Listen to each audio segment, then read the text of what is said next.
ونؤمن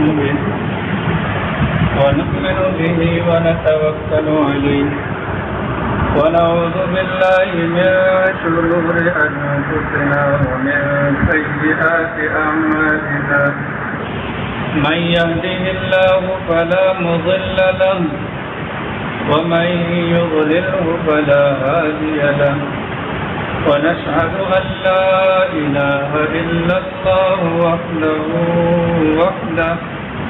ونشهد أن سيدنا وسندنا ونبينا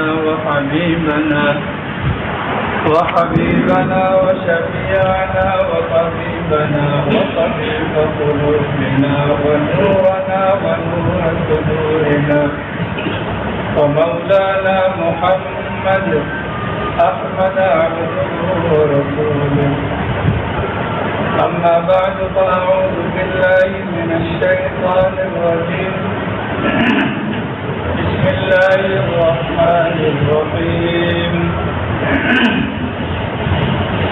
إنا أعطيناك الكوثر فصل لربك وانحر إن شانئك هو الأبتر سبحان ربك رب العزة عما يصفون وسلام على المرسلين والحمد لله رب العالمين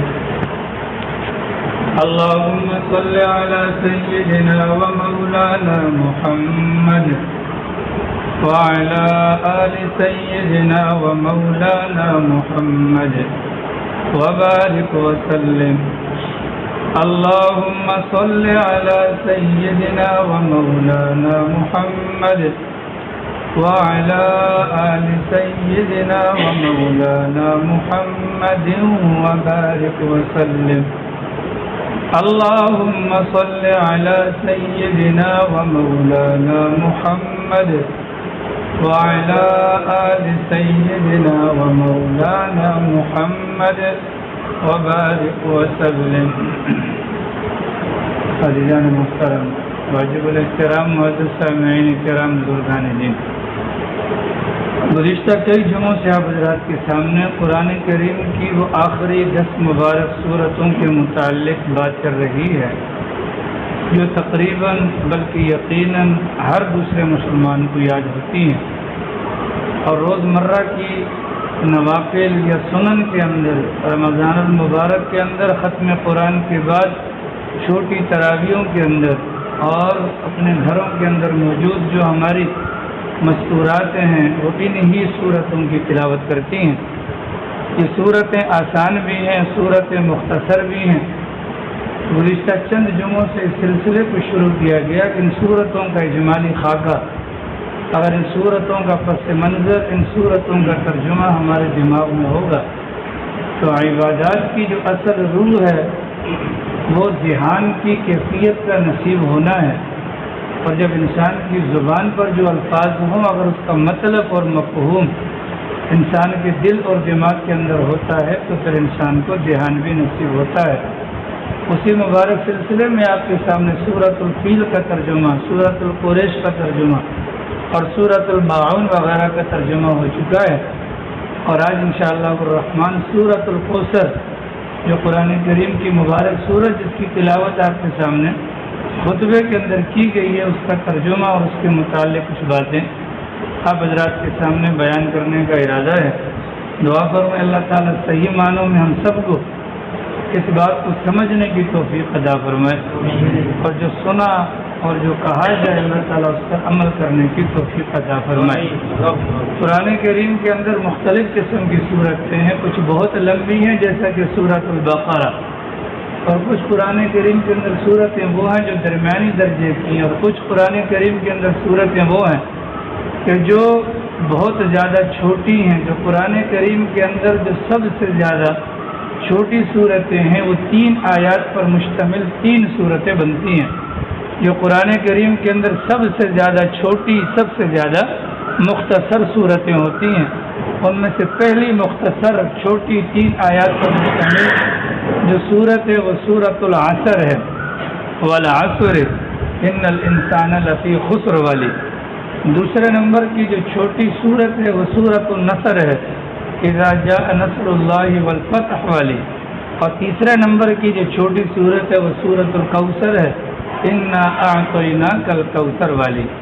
یہ تینوں صورتیں تین تین آیات پر مشتمل ہیں، لیکن ان تینوں صورتوں کے اندر الفاظ کے اعتبار سے اگر دیکھا جائے تو جو سورۃ الکوثر ہے وہ سب سے زیادہ چھوٹی صورت ہے۔ جو سورۃ الکوثر ہے وہ ان تین صورتوں کے اندر بھی الفاظ کے اعتبار سے سب سے زیادہ چھوٹی صورت ہے۔ یہ جو مبارک صورت ہے سورۃ الکوثر، یہ جو مبارک صورت ہے سورۃ الکوثر، اس مبارک صورت یہ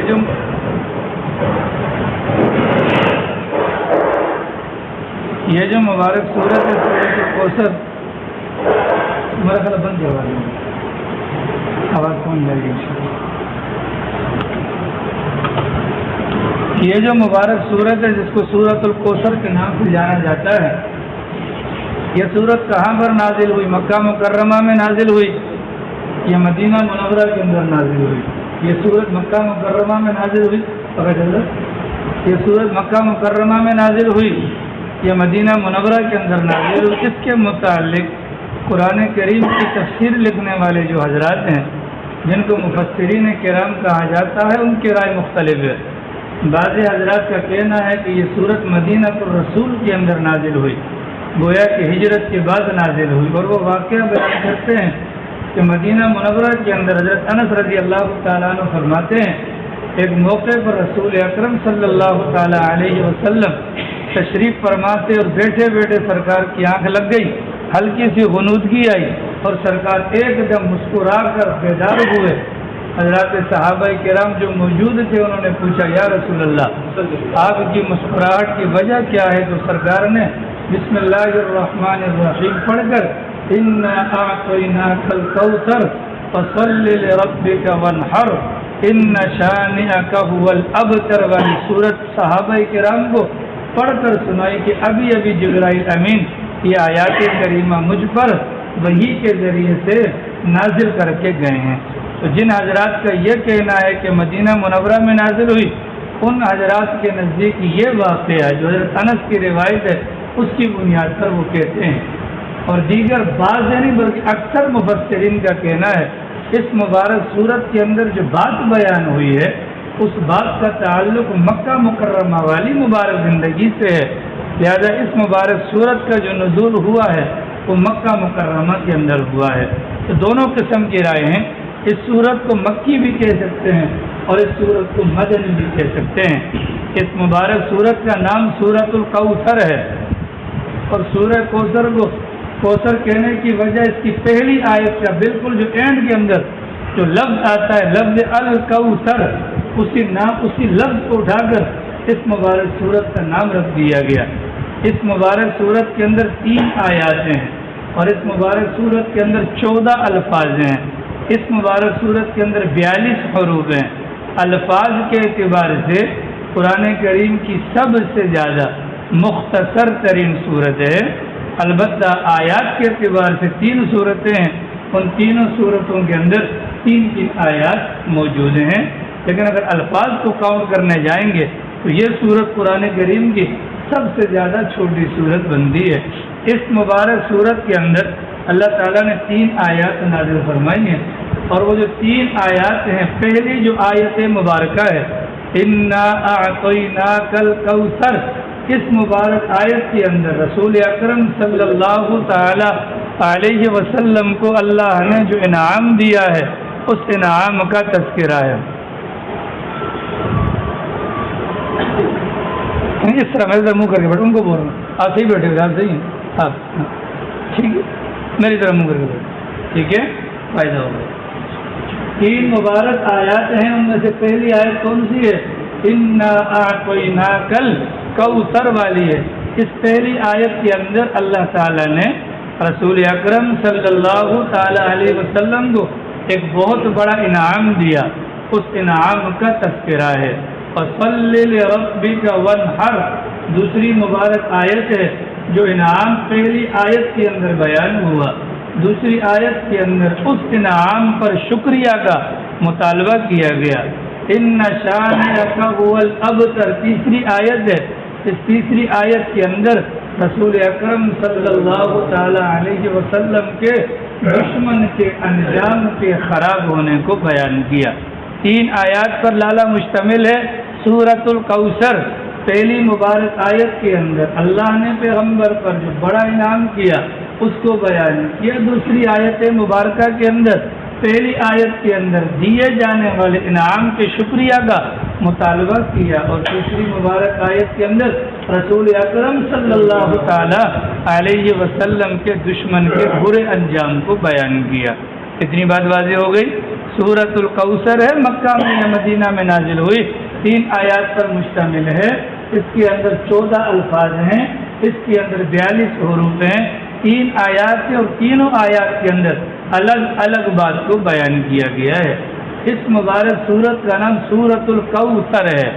اگر ہم لغات کو دیکھیں، ڈکشنری اٹھا کر دیکھیں تو کوثر کا معنی آتا ہے خیر کثیر، بہت ساری خیر، بہت ساری بھلائیاں، بہت ساری خیر، بہت ساری بھلائیاں۔ جیسے ہر نام کا مطلب ہوتا ہے نا، جیسا کہ مثلا عالمگیر، عالمگیر کا مطلب ہوتا ہے پورے جہاں کو گھیرنے والا، ٹھیک ہے۔ شاہ عالم یعنی پورے جہاں کا بادشاہ۔ صدارت یعنی کہ وہ جو بڑے عہدے پر ہو، ناصر، مددگار۔ علی کا بدلنے کا مطلب ہے علی علوم سے اگر آئے تو بلند کے معنی میں آتا ہے، وغیرہ وغیرہ۔ یہ ناموں کے معنی ہیں۔ یہ ناموں کے معنی کہاں سے پتہ چلتے ہیں؟ یہ لغات سے پتہ چلتے ہیں، یہ ڈکشنری وغیرہ سے پتہ چلتے ہیں۔ تو چونکہ ہاشم کا معنی آتا ہے روٹی کے ٹکڑے ہوتے ہیں نا، ٹکڑے، روٹی کو ٹکڑے کر کر کے شوربے میں ڈالنا، شوربے جس کو ہم سرید کہتے ہیں، آپ لوگ اس کو صحبت کہتے ہیں۔ اس کا عربی زبان کے اندر مطلب آتا ہے ہاشم۔ اس طرح ناموں کے مختلف معنی آتے ہیں۔ حضرت کا نام ہے حضور بخش، حضور کا مطلب ہوتا ہے حاضر ناظر، سامنے موجود، ٹھیک ہے۔ حضور کا بخش کا مطلب دینے والا، کھلانے والا، ٹکڑے کر کر کے کھلانے والا، یعنی وہ پانی شوربے کے اندر ڈال کر کھلانے والا، ٹھیک ہے، ہاشم کہا جاتا ہے۔ اسی طریقے سے لفظ جو کوثر ہے، اگر اس کوثر کا معنی مطلب ڈھونڈنے کے لیے جائیں گے، اس کا معنی آتا ہے خیر کثیر، اس کا معنی آتا ہے بھلائی اور بہت زیادہ بھلائی، اس کو کہا جاتا ہے کوثر۔ اب ذرا اس بات کو سمجھ جائیں کہ کوثر کا معنی کیا آیا؟ بھلائی۔ رسول اکرم صلی اللہ علیہ وسلم کو اللہ تعالیٰ نے بھلائیاں عطا فرمائی، اور ہر اعتبار سے بھلائیاں عطا فرمائی۔ اللہ نے اپنے پیغمبر کو رسالت دی، ایسی رسالت کہ ہمارے پیغمبر کے علاوہ کسی اور کو ایسی رسالت نہ دی گئی۔ اللہ نے نبیوں کو نبوت دی، پر ہمارے پیغمبر کو خاتم النبیین بنایا۔ اللہ تعالیٰ نے پہلے نبیوں کو معجزات دیے، لیکن وہ معجزات وہ تھے جو گئے وقت کے ساتھ، نبی کی وفات کے ساتھ معجزات ختم۔ ہمارے پیغمبر کو اللہ نے جو معجزہ دیا، پیغمبر کی حیات میں بھی برقرار رہا، اور پیغمبر کے بعد آج تک اور آج سے لے کر قیامت کی صبح تک وہ معجزے برقرار رہیں گے۔ اللہ نے پیغمبر کو علم دیا، اللہ نے پیغمبر کو حکمت دی، اللہ نے پیغمبر کو جو امت دی ہے وہ ایسی امت ہے کہ اس جیسی امت کوئی نہیں ہے، اس جیسی امت کوئی نہیں ہے۔ اگر یہ علم حاصل کر لے، پیغمبر کی تعلیمات پر چلنا شروع ہو جائے، ان کا مقام علماء ہونے کی وجہ سے بنی اسرائیل کے انبیاء کی طرح ہو جائے گا، جیسے اللہ کے یہاں ان کی دعائیں قبول ہوتی تھیں، بنی اسرائیل کے امت محمدیہ کے علماء کی دعائیں بھی بنی اسرائیل کے علماء کی طرح قبول ہوں گی۔ یہ ہمارے پیغمبر کو دیا، اللہ نے پیغمبر کو کتاب دی قرآن کریم، اور اس قرآن کریم کی حفاظت کی ذمہ داری اللہ نے اپنے اوپر رکھی کہ قرآن کریم کے اندر کوئی رد و بدل نہیں کر سکتا۔ یہ ہمارے پیغمبر کو اللہ نے بھلائی دی، پھر قرآن کریم دے دیا۔ قرآن کریم کے اندر رکھے تو 30 سپارے، لیکن اس قرآن کریم کے اندر علم و دانش کے تمام تر اصولوں کو اللہ تعالیٰ نے اس کے اندر رکھ دیا۔ اللہ تعالیٰ نے اس کے اندر سلطنت، اس کے اندر خزانہ، اس کے اندر دانائی کی باتیں، اس کے اندر روز مرہ پیش آنے والے تمام تر معاملات کو رکھ دیا۔ اللہ نے پیغمبر کو بھلائی دی تو بھلائی بھی خوب دی اور کثرت کے ساتھ دی۔ پیغمبر کو کیا کیا بھلائیاں ملی، پیغمبر کو کیا کیا خوبیاں ملی، امت کے بڑوں نے لگ بھگ جو بیان کی ہیں وہ 600 کے قریب ہیں، یعنی 600 چیزیں وہ ہیں جو ہمارے پیغمبر کو دی گئی اور ہمارے پیغمبر کے علاوہ کسی کو نہیں دی گئی۔ اور ان میں سے ہر بھلائی اس قابل ہے کہ جو انسانوں کی ضروریات سے متعلق ہے۔ تو خوش وقت اپنا کوثر کا معنی خیر کردی، بھلائیاں جو ہمارے پیغمبر کو اللہ نے عطا کی وہ بہت زیادہ ہے۔ لہٰذا جو پہلی آیت مبارکہ ہے اس سے پہلے ذرا یہ واقعہ پورا سن لیں تاکہ سورت کا مطلب سمجھنے میں آسانی ہو جائے۔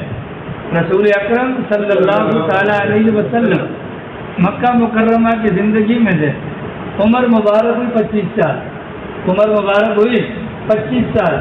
رسول اکرم صلی اللہ علیہ وسلم کو مکہ مکرمہ کی سب سے زیادہ قداور شخصیت اور ممتاز اور مالدار شخصیت کے پورا مکہ جن سے نکاح کرنا چاہتا تھا، انہوں نے خود رسول اکرم صلی اللہ علیہ وسلم کو پیغام نکاح بھجوایا۔ سیدہ خدیجہ الکبریٰ رضی اللہ عنہا، حضرت خدیجہ الکبریٰ بیوہ ہیں دو جگہ سے، پہلے جہاں پر نکاح ہوا ایک لڑکا اس خاوند کا بھی ہے، دوسرا جہاں پر نکاح ہوا ایک لڑکا اور لڑکی اس جگہ سے بھی ہے۔ اور عمر مبارک اس موقع پر حضرت خدیجہ کی 40 سال ہے اور پیغمبر صلی اللہ تعالیٰ علیہ وسلم کی عمر مبارک صرف 25 سال ہے۔ پیغام نکاح آیا، اللہ کے نبی کے والد بھی موجود نہیں اور اللہ کے نبی کے دادا بھی موجود نہیں، رسول اکرم صلی اللہ تعالیٰ علیہ وسلم اپنے چچا سید ابو طالب کی کفالت میں رہتے ہیں۔ بھتیجے نے آ کر چچا جان سے کہا کہ چچا حضور خدیجہ کا پیغام نکاح آیا۔ اب ظاہر ہے کہ وہ مکہ مکرمہ کے سردار ہیں ابو طالب، وہ جانتے ہیں کہ خدیجہ کس قسم کی خاتون ہیں اور کتنے لوگ ان سے نکاح کرنے کے لیے بھاؤ تاؤ کرتے ہیں، رالے ٹپکاتے ہیں، کتنے لوگوں کی جوتیاں گر گئی۔ آج تک انہوں نے کسی سردار کو اور کسی مالدار کو منہ نہیں لگایا۔ اگر میرے بھتیجے کے لیے پیغام نکاح آیا ہے تو قبول کرنے کے اندر ہی خیر ہے۔ ابو طالب نے کہا برخوردار مبارک ہو، فوراً قبول کر لینا چاہیے۔ رسول اکرم صلی اللہ علیہ وسلم کے ساتھ یہاں سے ابو طالب روانہ ہوتے ہیں، سرکار کے چچا حمزہ جاتے ہیں اور وہاں جا کر نکاح وغیرہ کے معاملات ہو جاتے ہیں۔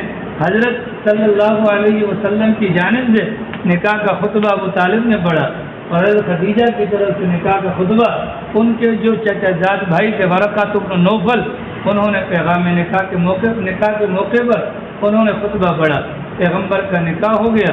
نکاح کے 1 سال کے بعد اللہ کے نبی کی بیٹی پیدا ہوئی سیدہ زینب رضی اللہ عنہا۔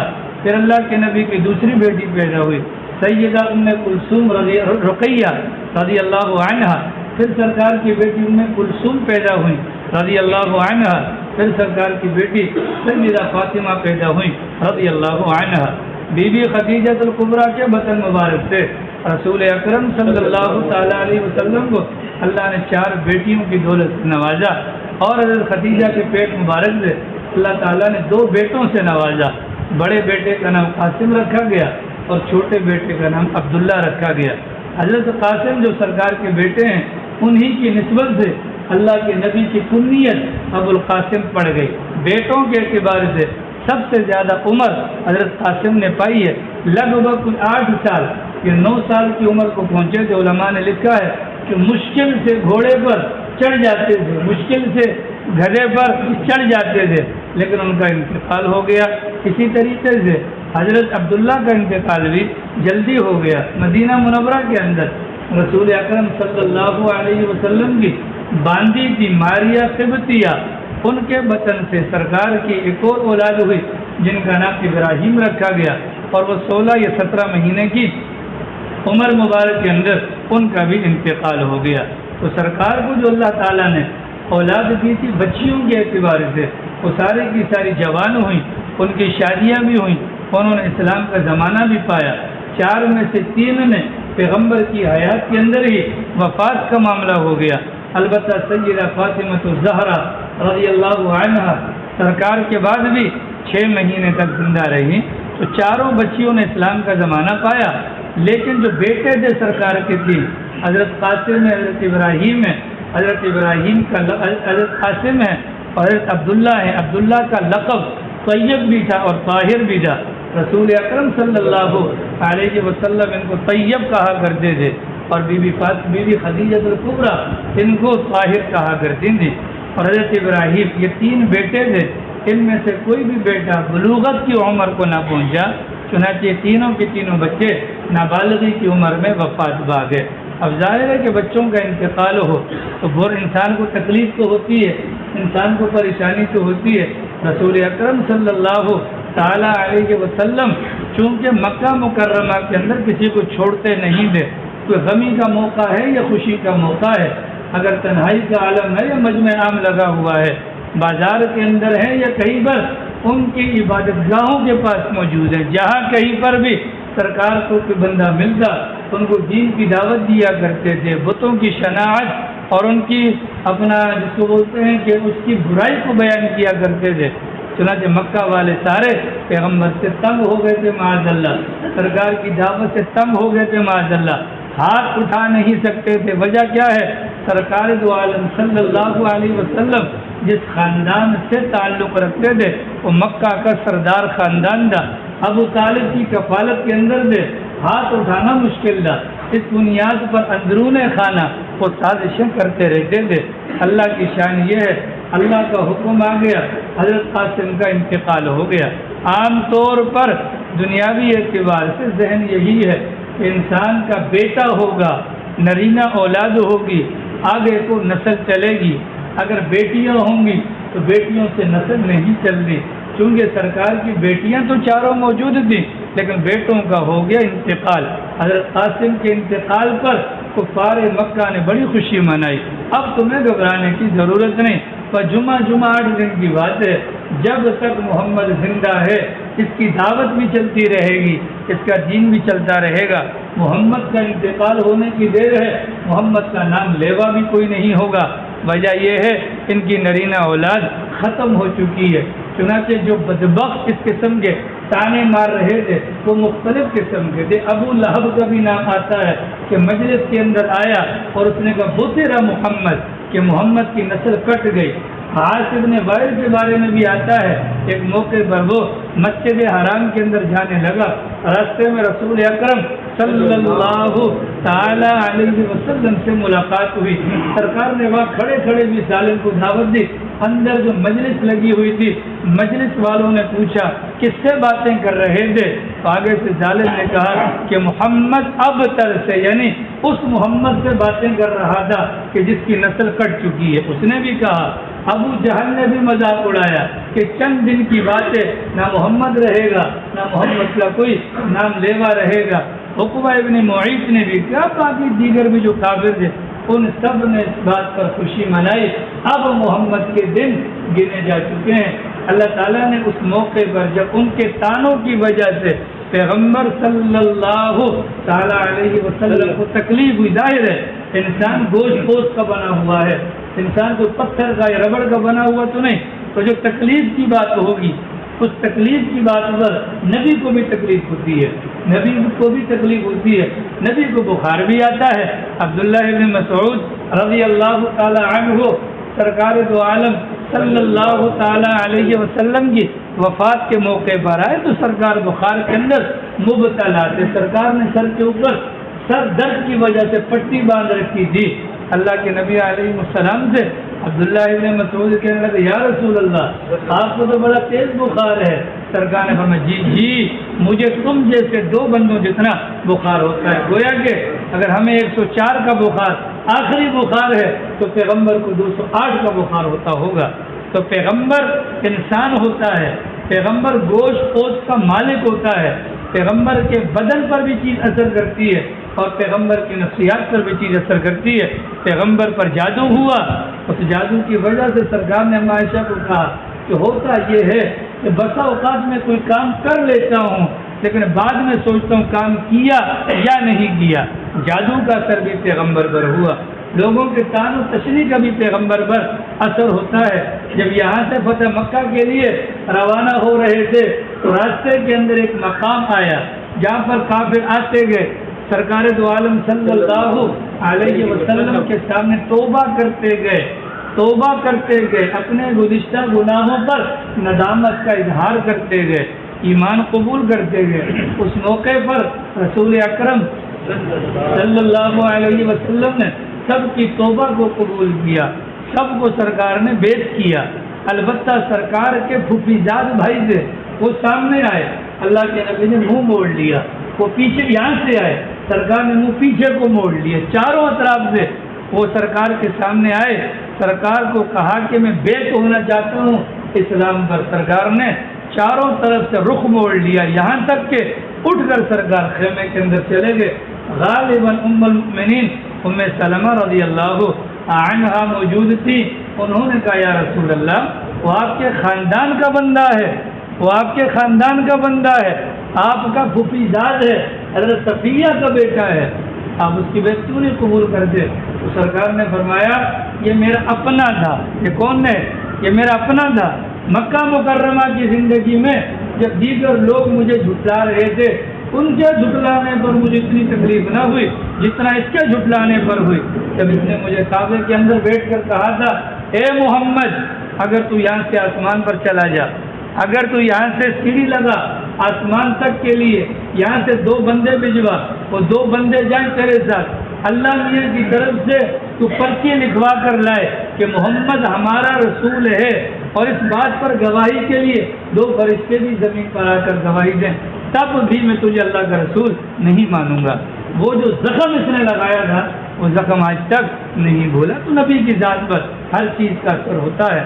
اب جب انہوں نے سرکار کو مقطوع النسل کہا، ابتر کہا، ایک تو نرینہ اولاد بھی پیغمبر کی، عام انسان کتنا شفیق ہوتا ہے اپنی اولاد کے بارے میں، نبی اس کے مقابلے میں کئی گنا زیادہ ہوتا ہے، اور پھر نرینہ اولاد، اور پھر نبی آخر الزمان جیسا شفیق انسان، تکلیف دل کو بچوں کی جدائی کا غم تھا، اور اتنے میں ظالموں نے شور شرابہ مشہور کر دیا کہ محمد مقطوع النسل، محمد کی نسل کٹ گئی، محمد کا نام ختم ہو جائے گا، ان کا کوئی نام لیوا نہیں ہوگا اور ان کا دین ختم ہو جائے گا۔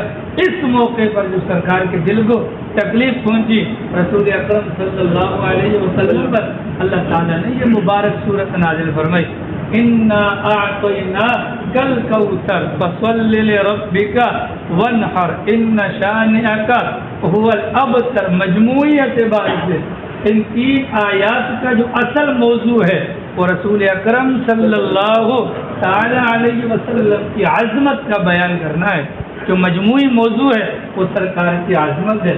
چنانچہ پہلی مبارک آیت کے اندر کہا گیا، پہلی مبارک آیت کے اندر کہا گیا، پہلی مبارک آیت کے اندر کہا گیا اِنَّا أَعْطَيْنَاكَ الْكَوْثَرَ، اے پیغمبر، اِنَّا بلا شبہ ہم نے أَعْطَيْنَاكَ دے دی، عطا کر دی آپ کو، عطا کر یہ نہیں کہ عطا کروں گا، نہیں، عطا کر دی مطلب آپ بے غم ہو جائیں، ہم نے آپ کو عطا کر دی کیا؟ الکوثر، خیر کثیر، الکوثر، بہت ساری بھلائیاں ہم نے آپ کو عطا فرما دی۔ اب بہت ساری بھلائیاں میں نے آپ کو گنوا دی، تو کون کون سی بھلائیاں ہیں؟ رسول اکرم صلی اللہ تعالی علیہ وسلم سے پوچھا صحابہ کرام نے، یا رسول اللہ کوثر سے کیا مراد ہے؟ سرکار نے فرمایا یہ جنت کی ایک نہر ہے، اس کوثر کے متعلق کچھ باتیں سن لیں، انشاءاللہ فائدہ ہوگا۔ رسول اکرم صلی اللہ علیہ وسلم معراج کے موقع پر جنت کے اندر گئے، جبرائیل امین بطور ترجمان گئے، بطور ترجمان کے بطور وزیر گئے، سرکار کے ساتھ تھے، سرکار کا فرمان میں نے وہاں پر ایک نہر دیکھی، بڑی عجیب و غریب دیکھی، اس نہر کو میں نے دیکھا عام دنیا کی نہروں کی طرح نہیں دی، کہ دنیا کی نہر زمین کے اوپر چلتی ہے، مطلب زمین کی سطح پر چلتی ہے، وہ نہر میں نے دیکھی تو وہ موتیوں کے اوپر چل رہی تھی۔ دنیا کی جو نہر ہوتی ہے اس کی سائڈوں پر مٹی کا بند ہوتا ہے، اس نہر کو میں نے دیکھا، اس کے اطراف کے اندر اپنا موتیوں کے گنبد بنے ہوئے تھے، موٹے موٹے قبے لگے ہوئے تھے، میں نے قریب ہو کر دیکھا، اس کی جو خوشبو تھی وہ مشک سے زیادہ خوبصورت تھی، اس کے پانی کو میں نے دیکھا برف سے زیادہ ٹھنڈا تھا، اس پانی کا ذائقہ شہد سے زیادہ میٹھا تھا، اس پانی کا جو رنگ تھا وہ رنگ دودھ سے زیادہ سفید تھا۔ میں نے جبرائیل سے پوچھا جبرائیل یہ کیا ہے؟ فرمایا سرکار یہ وہی کوثر ہے جو آپ کے رب نے آپ کو عطا کی، جو آپ کے رب نے آپ کو عطا کی ہے، نہر کوثر اس کو کہا جاتا ہے۔ ابھی جو نہر کوثر ہے کہ نہر کوثر ہوگی جنت کے اندر، لیکن مرنے کے بعد پہلے قبر میں جانا ہے، قبر سے اٹھنے کے بعد پھر حشر میں جانا ہے، حشر کے اندر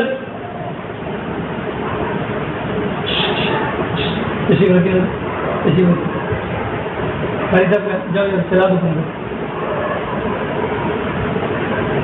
ٹھیک ہے، ادھر والے بھی چلا دو، بعد میں تک کریں گے، سارے بیان کا بڑا فرق کریں گے۔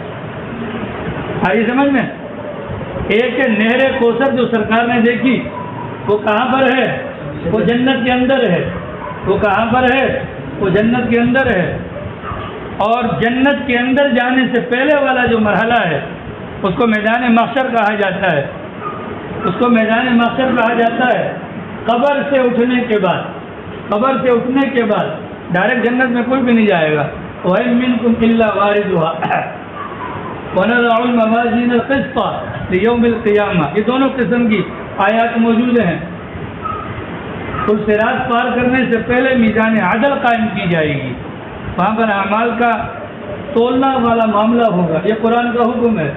اعمال تولے جائیں گے، پھر اعمال جن کے جس حساب سے ہوں گے اس کے بعد ان کو پل صراط پر سے گزرنا ہوگا، کوئی بجلی کی کڑک کی طرح، کوئی رینگتے ہوئے جانوروں کی طرح، کچھ وہ بھی ہوں گے اوپر چڑھیں گے، کٹ کر نیچے گر کر مر جائیں گے، کچھ وہ بھی ہوں گے مرنے سے مراد جل جائیں گے، موت تو وہاں پر آنی کوئی نہیں۔ اور جو پار کر جائیں گے تو سامنے جنت کا دروازہ ہوگا، سامنے جنت کا دروازہ ہوگا۔ تو قبر سے اٹھنے کے بعد انسان کو میدان محشر کے اندر جمع ہونا ہے، اور قرآن کریم کا حکم ہے یوم تبدل الارض غیر الارض والسماوات، کہ اللہ تعالیٰ کل قیامت والے دن اس زمین کو تبدیل کر دے گا۔ فی الوقت یہ زمین مٹی کی ہے، اس موقع پر زمین کو اللہ کی ذات تانبے کا بنا دے گی۔ فی الوقت یہ سورج ہم سے کروڑوں میل کی مسافت پر ہے، اس سورج کو سوا نیزے کی بلندی پر لا کر کھڑا کر دیا جائے گا۔ دائرے کے اس موقع پر گرمی کا شدید عالم ہوگا، گرمی کا شدید عالم ہوگا۔ غالباً میں نے درس کے اندر بتایا بھی تھا، ہمارے پاکستان کے اندر شہر کراچی میں اگر درجہ حرارت 48 ہو جائے تو ہمارے لیے سانس لینا دشوار ہو جاتا ہے۔ ہم گھر پر جو چائے وغیرہ پکاتے ہیں، انڈے وغیرہ ابالتے ہیں، وہ آگ جو چولہے میں جلائی جاتی ہے، جب اس آگ کی تپش 100 ڈگری پر ہوتی ہے تو پانی ابلنا شروع ہو جاتا ہے۔ پانی کیا ہوتا ہے؟ پانی ابلنا شروع ہو جاتا ہے، پانی ابلنا شروع، چالوں میں بس کریں، چالوں میں بس کریں۔ پانی کیا ہوتا ہے؟ پانی ابلنا شروع ہو جاتا ہے 100 ڈگری پر۔ اور یہ جو سورج ہے نا، سورج، اس سورج کا جو درجہ حرارت ہے اگر قریب سے جا کر دیکھا جائے تو 7000 ڈگری سینٹی گریڈ بنتا ہے۔ کتنا؟ 7000 ڈگری سینٹی گریڈ اس کے باہر والی سائڈ پر، اور اندر والی سائڈ کو اگر دیکھا جائے تو یہ 14000 ڈگری سینٹی گریڈ پر بنتا ہے۔ چنانچہ ہمارے بڑوں نے تحقیق کے انداز میں بیان فرمایا، اگر سورج کے قریب کر دیا جائے برف، ایک برف کا روڈ بنایا جائے، یعنی برف کی سل کو جوڑ کر ایک روڈ بنا لو، مثال کے طور پر 2 میل تک لمبی، 2 میل تک چوڑی، 2 میل تک موٹی، اس سورج کے سامنے اس کو کر دیں تو فقط 2 سیکنڈ کے اندر اس برف کو پانی میں، اور اگلے 2 سیکنڈ کے اندر اس پانی کو بھاپ بنا کر ہوا کے اندر اڑا دے گا۔ اتنا خطرناک گرم سورج ہے۔ اور وہ کتنا دور ہوگا نیاز بھائی؟ وہ کتنا دور ہوگا؟ سوا نیزے کی اس پر ہوگا، دوری پر ہوگا، سوا نیزے کی دوری پر ہوگا۔ اب اس موقع پر شدید گرمی کا عالم ہوگا۔ رسول اکرم صلی اللہ علیہ وسلم نے فرمایا ہر نبی کے لیے ایک حوض ہوگا اور میرے لیے بھی ایک حوض ہوگا۔ اب وہ جو جنت کے اندر جو نہر کوثر موجود ہے، وہ نہر تو جنت کے اندر جانے کے بعد مزے لینے کے لیے موجود ہے، لیکن میدان حشر کی گرمی ہے، میدان حشر کی تنگی ہے۔ اس تنگی کو دور کرنے کے لیے اللہ تعالیٰ انتظام فرمائیں گے کہ پیغمبر صلی اللہ علیہ وسلم کے لیے وہاں پر میدان محشر میں ایک حوض بنا دیں گے۔ اس حوض کے اندر جو پانی گرے گا وہ جنت کی نہر کوثر سے 2 پرنالے ہوں گے، وہ 2 پرنالے آ کر ٹپکیں گے میدان محشر کے پانی کے، میدان محشر کے حوض کے اندر، جس سے پانی بھرا جائے گا۔ رسول اکرم صلی اللہ تعالی علیہ وسلم نے اس حوض کی لمبائی بتلائی، 1 مہینے کی مسافت پر، 1 مہینہ پیدل سفر کرو، کہاں تک پہنچو گے، یہ اس کی لمبائی ہے۔ اور دیگر کتابوں میں آتا ہے وہ جو حوض ہوگا وہ گول نہیں ہوگا، وہ چکور ہوگا، مربع ہوگا، گویا کہ 1 مہینہ یوں، 1 مہینہ یوں، 1 مہینہ یوں اور 1 مہینہ یوں۔ جو بندہ یہاں سے چلنا شروع کرے گا واپس اس مقام تک پہنچے گا تو 4 مہینے اس کے گزر چکے ہوں گے۔ اتنا بڑا حوض ہے۔ رسول اکرم صلی اللہ علیہ وسلم نے فرمایا کہ اس حوض کے گرد پیالے رکھے ہوں گے پانی پلانے والے، اس کی تعداد سرکار نے فرمایا جتنی آسمان پر موجود ستاروں کی تعداد ہے اس کے بقدر وہاں پر اب خورے یا پیالے وغیرہ رکھے ہوں گے۔ سرکار نے فرمایا لمبی لمبی گردنوں والے وہاں پر پرندے اڑ لگے ہوں گے۔ حضرت عمر نے سن کر کہا یا رسول اللہ وہ تو بڑے مزیدار ہوں گے، بڑے لطیف ہوں گے۔ سرکار نے فرمایا کہ کھانے کے اندر بھی بڑے لذیذ ہوں گے، کھانے کے اندر بھی بڑے لذیذ ہوں گے۔ رسول اکرم صلی اللہ علیہ وسلم نے فرمایا پہلے میں جاؤں گا، پہلے میں جاؤں گا حوض پر، وہاں پر انتظامات کا جائزہ لینے کے لیے میں پہلے جاؤں گا، انتظامات پر، حوض پر انتظامات کا جائزہ لینے کے لیے، اور وہاں پر تمہارا استقبال کروں گا۔ اور میرے دائیں طرف ابو بکر ہوں گے اور میری بائیں طرف عمر فاروق ہوں گے۔ ان کو اللہ نے میری دنیا کا بھی ساتھی بنایا، اللہ نے قبر کا بھی ساتھی بنایا، اور اللہ تعالیٰ ان کو حوض کوثر پر بھی پیغمبر صلی اللہ علیہ وسلم کا ساتھ نصیب فرمائیں گے۔ پیالے بھریں گے پیغمبر اور پلانے والے ہوں گے ابو بکر یا عمر۔ تو وہ بدبختوں کا کیا بنے گا جو ابو بکر کو گالیاں دیتے ہیں، جو عمر کو گالیاں دیتے ہیں؟ جو ابو بکر اور عمر کو گالی دے گا حوض کوثر پر پانی کس کے ہاتھ سے پیے گا؟ پانی کس کے ہاتھ سے پیے گا؟ اس بنیاد پر یہ بات اپنے دماغ میں رکھیں، ہر انسان ہر انسان ہر انسان ہر انسان ہر انسان پر آپ انگلی اٹھا سکتے ہیں۔ حضرات صحابہ کرام پر انگلی اٹھانا بنتا نہیں ہے، صحابہ پر انگلی اٹھانا بنتا نہیں ہے۔ صحابہ سارے کے سارے بخشائے ہوئے، ان کی بخشش کے لیے ہمارا ایمان ہے۔ اگر وہ بخشائے نہ ہوتے رب ان کو اپنے پیغمبر کا ساتھی قرار ہی نہ دیتا۔ ساری سمجھ شریفہ میں اب یہاں سے جب قبروں سے اٹھیں گے اس وقت شدید گرمی ہوگی، وہاں پر کیا ہوگی؟ شدید گرمی ہوگی نا۔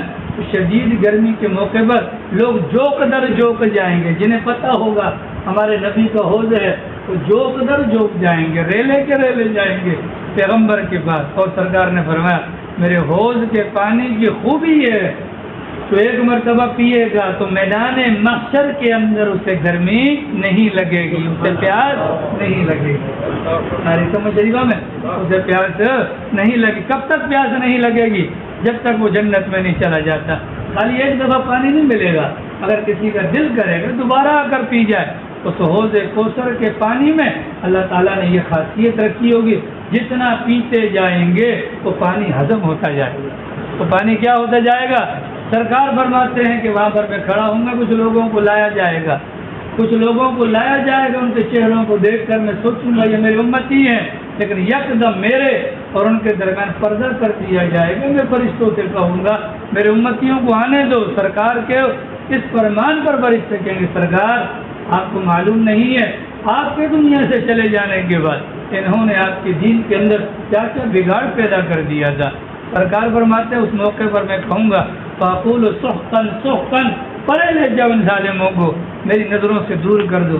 یہ کون لوگ ہیں کہ سرکار کے دنیا سے چلے جانے کے بعد جنہوں نے بدعات کو جنم دیا، اہل بدعات ہیں جو ہر وہ کام جو سرکار سے ثابت نہیں، سرکار کے دنیا سے چلے جانے کے بعد اس کام کو ثواب سمجھ کر کرنا جو انسان کرے گا وہ بدعتی کہلائے گا۔ وہ کیا کہلائے گا؟ بدعتی کہلائے گا۔ اور بدعت کوئی معمولی گناہ نہیں ہے۔ رسول اکرم صلی اللہ تعالی علیہ وسلم نے فرمایا کہ میری شفاعت اپنی امت کے ہر گناہ گار کے حق میں قابل قبول ہوگی سوائے اس کے جس نے اللہ کے ساتھ شرک نہ کیا ہو۔ شرک کا معاملہ تو یہ ہے سفارش قبول نہیں ہوگی۔ البتہ جو بدعتی ہے، جو آدمی بدعت کا ارتکاب کرتا ہے، بدعت کو ترویج دیتا ہے، اس بندے کے متعلق فرمایا گیا اس کا کوئی بھی عمل قابل قبول نہیں، بھلے وہ نمازیں پڑھے، بھلے وہ قرآن پڑھتا رہے، لیکن بدعت، ایک بدعت اتنی گھناؤنی چیز ہے کہ وہ انسان کے اعمال کو غارت کر دیتی۔ اب جو میں اور آپ کرتے ہیں میت کے متعلق جو بدعتیں ہیں، جنازہ اٹھتا ہے، کلمہ شہادت، یہ کہاں سے ثابت ہے؟ قرآن خوانی مردے پر کہاں سے ثابت ہے؟ قبر پر اذان دینا کہاں سے ثابت ہے؟ میت کے گھر پر کھانے کے لیے ٹینٹ لگانا کہاں سے ثابت ہے؟ تیجا کرنا، 10واں کرنا، 7واں کرنا، 40واں کرنا، سال کرنا کہاں سے ثابت ہے؟ بزرگوں کا عرس منانا کہاں سے ثابت ہے؟ یہ ساری وہ بدعات ہیں جو ہمارے معاشرے کے اندر رائج ہیں۔ یاد رکھیے، اگر ان بدعات کے ساتھ سرکار کے پاس جائیں گے، فرشتے درمیان میں پردہ ڈال دیں گے، فرشتے درمیان میں پردہ ڈال دیں گے، اس موقع پر جو ذلت ہوگی، اس ذلت کے بارے میں ہم تصور بھی نہیں کر سکتے۔ ساری سمجھ ریگا میں؟ اب ان ظالموں نے کیا کہا تھا؟ ان ظالموں نے کہا تھا کہ محمد کی نسل ختم۔ اللہ نے کیا کہا؟ ہم نے آپ کو کوثر دی، کیا مطلب؟ خیر کثیر دی، کیا مطلب؟ ان کے دماغ میں تھا محمد کا نام نہیں رہے گا، محمد کا کام نہیں رہے گا، محمد کا نام یہاں پر تو رہے گا، قیامت والے دن بھی محمد کا ڈنکا بچ کے رہے گا۔ ساری سمجھ میں؟ یہی بنیادی، یہی وجہ ہے رسول اکرم صلی اللہ تعالی علیہ وسلم کی تعلیم ہے، تزوج الولود ملک صاحب، تزوج الولود الودود فإنی مقاتل بکم الامم یوم القیامہ۔ رسول اکرم صلی اللہ تعالی علیہ وسلم نے فرمایا، زیادہ بچے جننے والی، زیادہ محبت کرنے والی عورت سے شادی کرو، اس لیے کہ کل قیامت والے دن میں تمہاری کثرت پر فخر کروں گا۔ چنانچہ سرکار کا فرمان ہے، کل قیامت والے دن جنتیوں کی 120 صفیں ہوں گی اور 80 صفیں فقط امت محمدیہ کی ہوں گی۔ وہ کافر کہا کرتے تھے کہ نبی کا نام لیوا کوئی نہیں ہوگا اور حوض کوثر اتنا بڑا ہوگا، لیکن اس پر اتنا زیادہ رش ہوگا کہ بندے کے اوپر بندہ چڑھا ہوگا اور ریلے کے ریلے ہوں گے جو پیغمبر کی طرف جائیں گے۔ گویا کہ امت محمدیہ 2/3 جنت کی آبادی امت محمدیہ پر مشتمل ہوگی اور 1/3 آبادی حضرت آدم سے حضرت عیسیٰ کے درمیان آنے والی پیغمبروں کی آبادی ہوگی۔ کتنی بات سمجھ میں آ رہی ہے جناب؟ اتنی بات واضح ہو گئی۔ انہوں نے کہا ختم، اللہ نے کہا نا، آپ ختم ہونے کے لیے نہیں آئے ہیں، آپ کفر کو، بدعات کو، رسومات کو، شرکیہ چیزوں کو ختم کرنے کے لیے آئے ہیں۔ سرکار آ گئے تو جانے کے لیے نہیں آئے، یہی وجہ ہے کہا گیا۔ سرکار نے فرمایا کہ جو جہاں کہیں پر بھی ہے، اگر وہ مجھ پر سلام پیش کرتا ہے، درود پڑھتا ہے، اگر وہ میری قبر سے دور ہے، فرشتے لا کر مجھ پر پیش کرتے ہیں، اور اگر میری قبر کے قریب ہے اس کے سلام کو میں سنتا ہوں اور اس کا میں جواب دیتا ہوں۔ ساری سمجھ ریبا میں؟ سرکار کا انتقال ہو گیا لیکن بارش رک گئی، عرصہ دراز ہو گیا، لگ بھگ کچھ 60 یا 58 ہجری کا زمانہ ہے، بارش نہیں ہو رہی، صحابہ موجود، پریشان، دعائیں۔ اس موقع پر حضرت عائشہ کے پاس ہے، حیات تھی غالباً، حضرت عائشہ کے پاس ہے، پردے کے پیچھے جا کر کہا، اماں بارش نہیں ہو رہی، کوئی حل بتلائیں۔ اماں نے کہا کہ سرکار کی قبر کے اوپر والی جو جگہ ہے وہاں پر ایک سوراخ کر دو تاکہ سرکار کی قبر اور آسمان کے درمیان کوئی پردہ نہ ہو۔ یہ کرنے کی دیر دی، یک اللہ نے بارش برسا دی۔ ٹھیک ہے، سرکار کی قبر کو دیکھ کر اللہ کو پیار آتا ہے۔ اب بھی دیکھیں آپ، گنبد خضرا کے اندر وہ نشان موجود ہے، وہ جو خالی جالی سے بنی ہوئی ہے وہ سوراخ موجود ہے۔ جب کبھی بھی ان کو ضرورت ہوتی ہے بارش کی، وہاں سے وہ پردہ ہٹا دیتے ہیں۔ اللہ اور پیغمبر کی قبر، آسمان اور پیغمبر کی قبر کے درمیان کوئی فاصلہ نہیں ہوتا، اللہ کی ذات رم جھم بارش برسا دیتی ہے۔ انہوں نے تو کہا تھا کہ ختم ہو جائیں گے، پر پیغمبر ختم ہونے کے لیے نہیں آئے، امام الانبیاء بن کر آئے۔ دنیاوی اعتبار سے انہوں نے کہا پیغمبر کی نسل ختم ہوگی۔ اس وقت پوری دنیا کے اندر جو اگر کسی خاندان کی نسل اگر چل رہی ہے، جانی مانی پہچانی ہے، تو وہ رسول اللہ صلی اللہ علیہ وسلم کی نسل ہے۔ اگر جو سرکار کا شجرہ بیٹیوں سے چلا ہے، فقط حضرت فاطمہ سے چلا ہے، 3 باقی بچیوں سے نسب آگے نہیں چلا، یہ بھی اللہ کی طرف سے قدرت ہے۔ فخر حضرت فاطمہ سے چلا، ان کے 2 بیٹوں حضرت حسن اور حضرت حسین سے چلا۔ پوری دنیا کے اندر جتنی بھی اقوام آباد ہیں وہ ساری کی ساری حضور کے ساتھ نسبت کی وجہ سے سادات کا احترام کرتی ہے۔ سادات کا آج کوئی بتا سکتا ہے کہ ابو جہل کی نسل میں سے کون کون تھا؟ عاصم بن وائل کی اولاد میں کون کون ہے؟ نہیں۔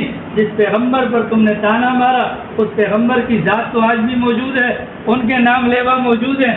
اگر اللہ قرآن میں اور پیغمبر اپنے فرمان کے اندر ان کافروں کے نام نہ بتلاتا، آج ہم ان کافروں کے نام بھی نہ آتے۔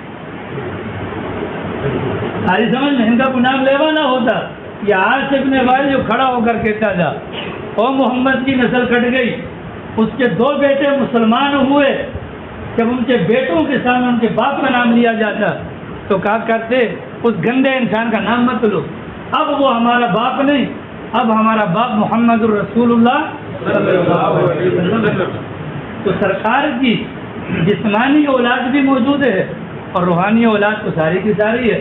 سرکار نے فرمایا آل محمد کل تقی، ہر متقی مومن محمد الرسول اللہ کا گھرانے والا ہے، گھر والا ہے، ٹھیک ہے۔ تو سرکار ہمارے کیا ہیں؟ روحانی والد بھی ہیں۔ سرکار ہمارے اقبال بھائی کیا ہیں؟ روحانی والد بھی ہیں۔ سرکار ہمارے کیا ہیں؟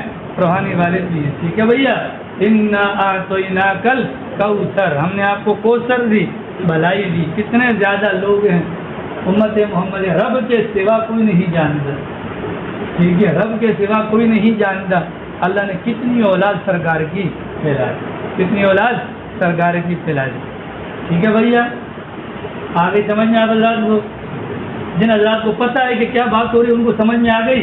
باقی شہزادوں سے سوال نہیں ہے، آپ حضرات کو سمجھ میں آ گئی۔ بڑا انعام تھا، بڑا اکرام تھا، بہت بڑا احسان تھا، اللہ نے شکریہ کا مطالبہ کیا۔ اتنا بڑا انعام ہے، فصل لربک وانحر، اے پیغمبر اس بڑے انعام بڑے احسان کا شکریہ بنتا ہے، اب شکریہ ادا کریں۔ 2 کام کریں، پہلا کام کیا ہے؟ نماز پڑھیں، دوسرا کام کیا ہے؟ قربانی کریں۔ اللہ تعالیٰ نے 2 کاموں کا حکم دیا کہ 2 چیزوں کے ذریعے سے ہمارا شکریہ ادا کرو۔ ایک نماز کا نام لیا، وجہ نماز عبادات میں سے سب سے اہم ترین عبادت ہے، اس کو ام العبادات اور ام القربات کہا جاتا ہے۔ سب سے زیادہ بندہ اگر قریب ہوتا ہے اللہ کے تو وہ نماز کے اندر ہوتا ہے، نماز کے علاوہ نہیں ہوتا۔ ساری سمجھ میں؟ نمبر 1۔ نمبر 2 نماز یہ جسمانی عبادت ہے، نماز یہ جسمانی عبادت ہے، نماز یہ جسمانی عبادت ہے اور ساتھ میں روحانی عبادت بھی ہے، اللہ نے حکم دیا، ٹھیک ہے۔ پیغام کیا دیا، سبق کیا دیا؟ اللہ جب کوئی بڑی نعمت دے اس نعمت کا شکرانہ 2 رکعت نماز کے ذریعے سے ادا کیا جائے۔ اللہ نے ہمیں کتنی نعمتیں دی ہیں؟ اللہ نے زندگی دی، نعمت ہے کہ نہیں؟ 2 رکعت بنتی ہے کہ نہیں؟ اللہ نے عقل دی، سلامت 2 رکعت، اللہ نے آنکھیں سلامت 2 رکعت، اللہ نے زبان سلامت 2 رکعت، کان سلامت 2 رکعت، وجود سلامت 2 رکعت۔ جو کراچی کے پرانے باسی ہیں جانتے ہوں گے کراچی میں کیسے کیسے حالات ہے، اللہ نے جان بچائی کہ نہیں بچائی؟ 2 رکعت۔ کتنے لوگ ہیں کورونا میں مر گئے، اللہ نے ہمیں بچایا کہ نہیں بچایا؟ 2 رکعت۔ کتنے لوگ ہیں جو ہیٹ اسٹروک سے مر گئے، اللہ نے جان بچائی کہ نہیں بچائی؟ 2 رکعت۔ جو بڑی نعمت ہو پیغمبر کے ذریعے سے امت کو بتلایا گیا کہ جو بڑی نعمت ہو اس نعمت کا شکرانہ بنتا ہے کہ 2 رکعت کے ذریعے سے انسان اللہ کی بارگاہ میں شکر ادا کرے۔ یہ نماز کوئی معمولی چیز نہیں ہے جناب والا، نماز کوئی معمولی چیز نہیں۔ یہاں تک فرمایا گیا بندہ اگر تختہ دار پر لٹکا ہو، غور سے سنیے گا جناب، اگر بندہ تختہ دار پر لٹکا ہو، اگر بندہ تختہ دار پر لٹکا ہو، اس کے دونوں ہاتھوں میں اور اس کے جسم کے اندر کیلیں ٹھوک دی گئی ہوں، اس موقع پر اگر نماز کا وقت آ جائے نماز تب بھی معاف نہیں، وہ اشارے کے ذریعے سے نماز ادا کرے۔ اگر نماز پڑھے بغیر چلا جائے گا اس نماز کے بارے میں اللہ اس سے سوال پوچھے گا۔ نماز کوئی معمولی چیز نہیں ہے جناب، اب کیونکہ چھوٹے بچے بیٹھے ہیں کچھ مسائل ہیں بیان کر نہیں سکتا، اگر وہ بتلاؤں تو اب دھنک رہ جائیں گے کہ نماز کی اہمیت کتنی ہے۔ فصل لربک وانحر، دوسرا کام کیا کرنا ہے؟ قربانی کرنی ہے. قربانی کے اندر مال لگتا ہے تو جان بھی اللہ کی اور مال بھی اللہ کا. اور قربانی در حقیقت یہ انسان کی جان کا عوض اور انسان کی جان کا بدل ہے.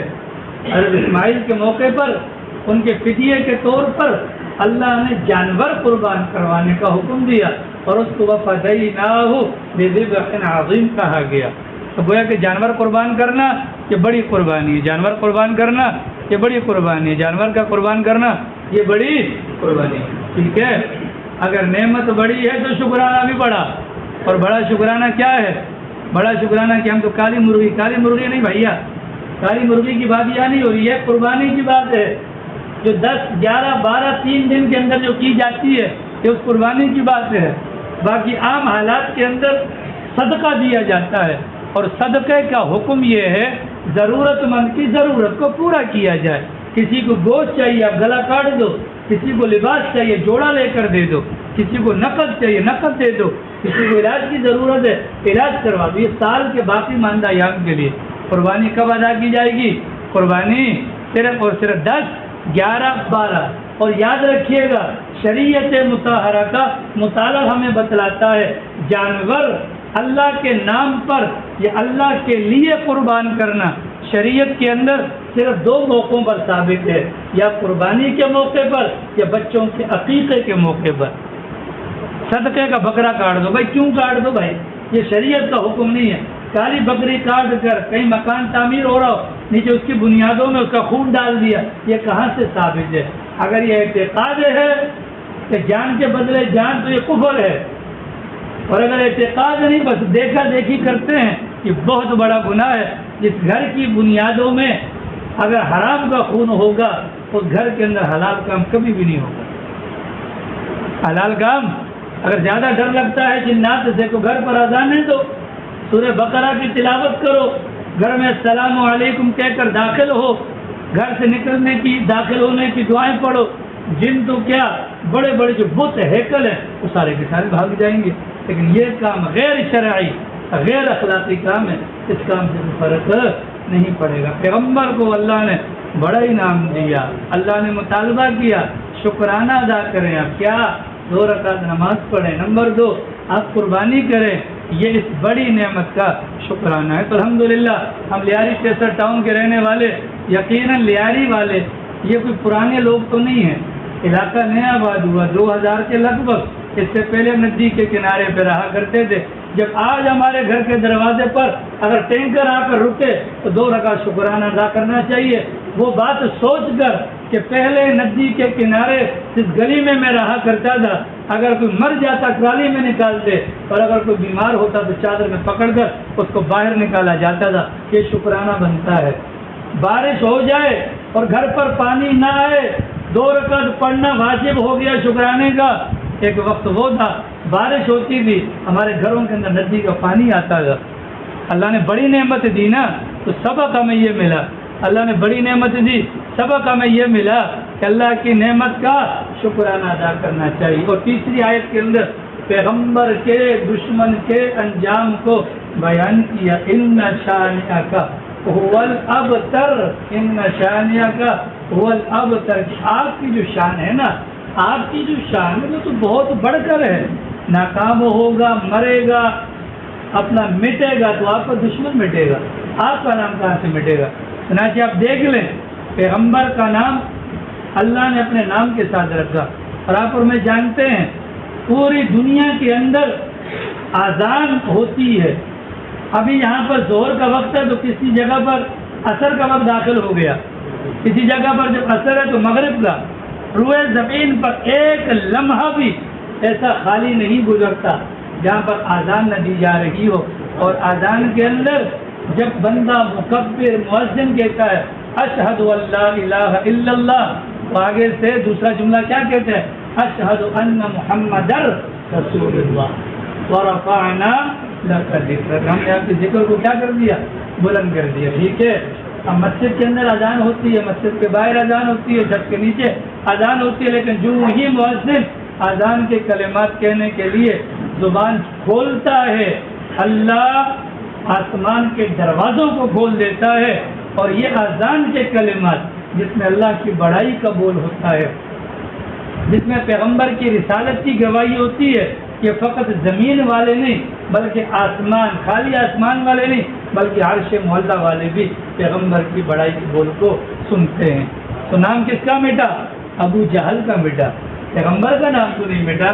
قیامت کی صبح تک آخری مسلمان جو پیدا ہوگا، وہ آخری انسان جو پیدا ہوگا وہ قیامت سے 30 سال پہلے پیدا ہوگا، اس وقت تک پیغمبر کا نام رہے گا، پیغمبر کا نام رہے گا۔ تو کافروں کا نام مٹ گیا اور پیغمبر کی شان باقی ہے اور انشاءاللہ باقی رہے گی، باقی ہے اور باقی رہے گی۔ اللہ کا شکر ادا کیا کریں، اللہ نے اس عظیم الشان پیغمبر کی امت کے اندر ہمیں پیدا کیا، اللہ کا شکر ہے۔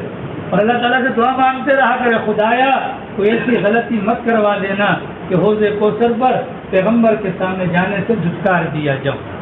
اس بنیاد پر قدم قدم پر پھونک پھونک کر اپنے اعمال کو قرآن و سنت کے مطابق کرنے کے لیے قرآن و سنت کے سامنے پیش کرو۔ امام شافعی اللہ اکبر، امام شافعی رحمۃ اللہ علیہ امت کا امام ہے۔ کون ہے امت کا امام؟ فقط مدینہ سے مکہ جاتے ہوئے بیچ میں جو 15 دن لگے یا 16 دن لگے، سرکار مکہ مکرمہ سے مدینہ جاتے ہوئے 500 کلومیٹر کا سفر 16 دن کے اندر طے کرتے ہیں۔ راستے کے اندر اللہ کے نبی کی قبر پر یا اللہ کے نبی کے دربار میں حاضری سے پہلے کیا کرنا چاہیے کہ مستقل بنیادوں پر میں قرآن پڑھ لیتا ہوں۔ اس سفر کے اندر یومیہ ایک قرآن کریم ختم کے 16 دن کے بعد مدینہ الرسول پہنچے اور پیغمبر سے کہا یا رسول اللہ، آپ کی قبر پر آنے سے پہلے 16 مرتبہ ختم قرآن کر کے آپ کے پاس آیا ہوں۔ کتنا بڑا آدمی ہے وہ۔ امام شافعی فرماتے ہیں سنو امت والو، اگر میری کوئی بات تمہیں دکھے تو میری بات قرآن پر پیش کرو، حدیث رسول پر پیش کرو۔ اگر میری بات قرآن و سنت کے خلاف ہے، میری بات کو ردی کی ٹوکری میں ڈال دو اور قرآن و سنت کی بات کو سینے سے لگا دو۔ ٹھیک ہے جناب والا۔ تو یہ قرآن کریم کی سب سے چھوٹی سورت کا نام کیا ہے؟ سورۃ الکوثر ہے۔ اس سورۃ الکوثر کو جب اللہ نے نازل کیا، اس سے پہلے 14 سورتیں نازل ہو گئی تھیں، اس کا نمبر 15واں تھا۔ اس مبارک سورت کے اندر 3 آیات ہیں، اس مبارک سورت کے اندر 14 الفاظ ہیں، اس مبارک سورت کے اندر 42 حروف ہیں۔ اس مبارک سورت کی پہلی آیت کے اندر اللہ نے جو انعام کیا اس کے متعلق پیغمبر کو بتلایا۔ دوسری آیت کے اندر اللہ تعالیٰ نے شکرانے کے نوافل کا حکم دیا اور قربانی کا، اور تیسری آیت مبارکہ کے اندر پیغمبر کے دشمن کے انجام کو بیان کیا گیا۔ اگر یہ خاکہ، یہ ترجمہ دماغ میں ہوگا، انشاءاللہ نماز میں پڑھیں گے تو مزہ آئے گا، نماز کے دوران سنیں گے تو انشاءاللہ مزہ آئے گا۔ اللہ حافظ۔